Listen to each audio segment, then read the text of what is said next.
Beat to Quarters, stories from HMS Victory and other ships in Nelson's fleet. The call to beat to quarters was a sound like no other, a sharp and unrelenting command that cut through the air aboard British warships during the Napoleonic Wars.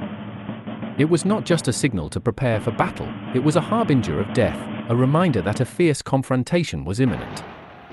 When the drums began to beat, every sailor knew that their lives could change in an instant.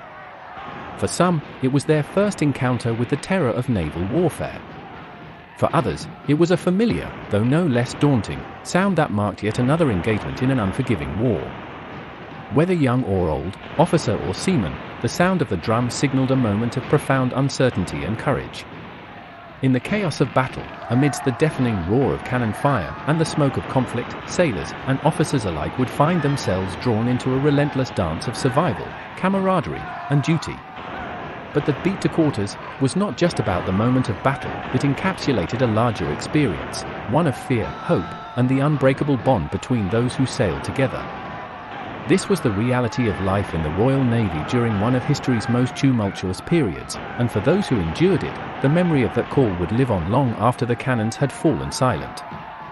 Anecdotes and reminiscences from sailors and officers. 1. A young sailor's first battle.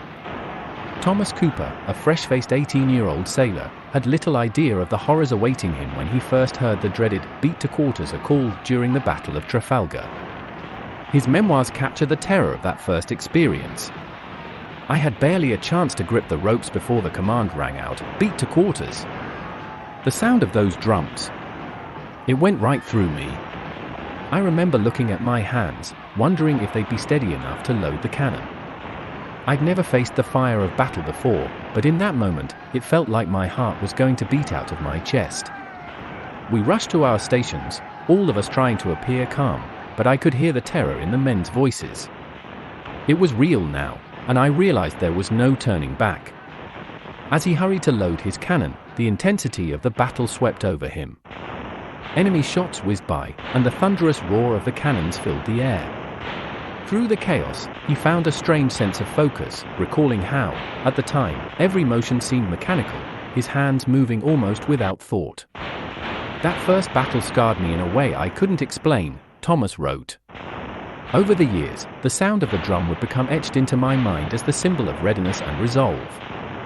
No matter the fear, no matter the chaos, we stood ready. The beat called us, and we answered." 2. The old sea dog's perspective. Captain Edward Montgomery had served in the Royal Navy for over 30 years by the time the drum sounded before the Battle of Trafalgar. With his seasoned eye, he saw the young sailors, often barely more than boys, begin to tremble as the drums echoed across the deck. I could see the younger lads, barely out of their teens, their faces pale with fear. But there was no time for comfort. The enemy was out there, and I had to remind them of the task ahead. I shouted at the boys, "Steady your nerves. Remember, we are the Royal Navy, and the King's ship doesn't flinch." But in my heart, I knew I was just as afraid.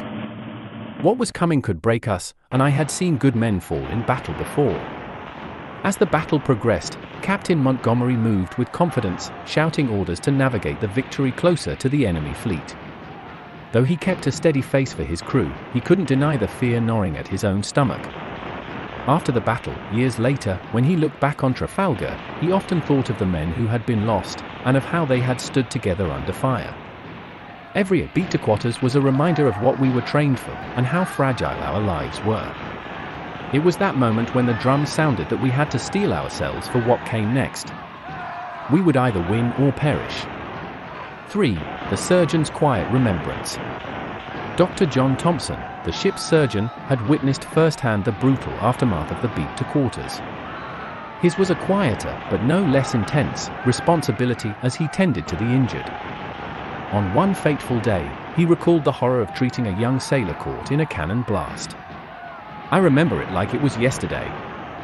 The young lad was brought below deck, his face white as a ghost. His leg was mangled beyond recognition, and all he could do was scream. We worked quickly, knowing that there was little time for anything other than triage. As the beat to quarters sounded again for the next round, I had to leave him, hoping that our efforts would save him. The cannon fire above us was deafening, but down below, there was a terrible silence. Despite the chaos of battle and the trauma of the wounded, Dr. Thompson never lost his focus, always pushing himself to save lives under unimaginable pressure. Years later, he recounted the quiet courage he saw in the faces of the men who survived. Many of the wounded sailors would give me a quiet nod or thank me with a brave smile despite their pain. It was a small comfort amid the horror. For a senior gunner's reflection. James Connolly, a senior gunner aboard the HMS Temeraire, had heard the command to beat to quarters countless times. By the time he was in his final years at sea, the ritual had become second nature. But one battle stood out for him, more vivid in his memory than the others. The first time I heard those drums, I thought I knew what to expect.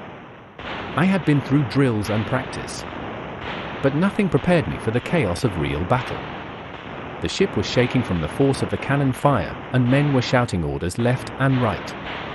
The air was thick with smoke, and I could barely see past my own hands. Yet, there I was, loading the guns, my heart pounding, but my hand steady. When the enemy ship came into view, I didn't think about the danger anymore. It was just me and the cannon, ready to fire, ready to do my duty. Reflecting years later, Connolly said that what struck him most about the beat to quarters was the deep camaraderie among the men. It wasn't the battle itself that haunted him, it was the shared experience, the unspoken bond of survival. We were all in it together. When that beat sounded, we knew it was life or death, and we stood with our comrades until the very end. 5. The feeling of relief after victory. Samuel Jackson, a sailor on board a ship after a victorious battle, recalled the silence that followed the last beat to quarters. After the fierce cannon fire had ceased, a profound and somber calm descended over the crew. The silence after the beat to quarters felt like a weight lifted off my chest. But as the sun rose, and the wreckage of the enemy ships floated nearby, there was little joy in the victory. We had survived, yes, but so many good men were lost. I remember looking at the faces of the lads who had been with me in the gun crew. Some were injured, others had died. That silence was deafening. It was the sound of the dead, and those of us who still breathed, trying to make sense of the carnage. His reflection captured the paradox of war, the simultaneous relief of survival and the overwhelming grief of loss. Though they had won the battle, many had paid a terrible price.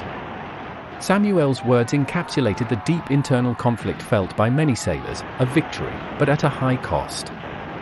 These anecdotes paint a vivid picture of the emotional and physical toll that the beat to quarters command took on the sailors and officers of the Napoleonic Navy. From young sailors to seasoned officers, the experiences of fear, resolve, camaraderie, and loss defined the naval life of the time. The call to battle, embodied by the ominous drumbeats, became not just a command, but a life-defining moment. The memories of those moments, forever etched into the minds of those who heard them, were not just of war, they were of what it meant to be human, to be brave, to survive, and to sacrifice for a greater cause. If you've enjoyed this video, don't forget to hit the like, share, and subscribe buttons to stay updated with more content. This content has been adapted from the powerful features of Polyspeaks for You, South Africa's leading accessibility software. Learn more at www.polyspeaksforyou.co.za. We invite you to support this meaningful dyslexic initiative, crafted and developed by an individual who personally understands the challenges of dyslexia.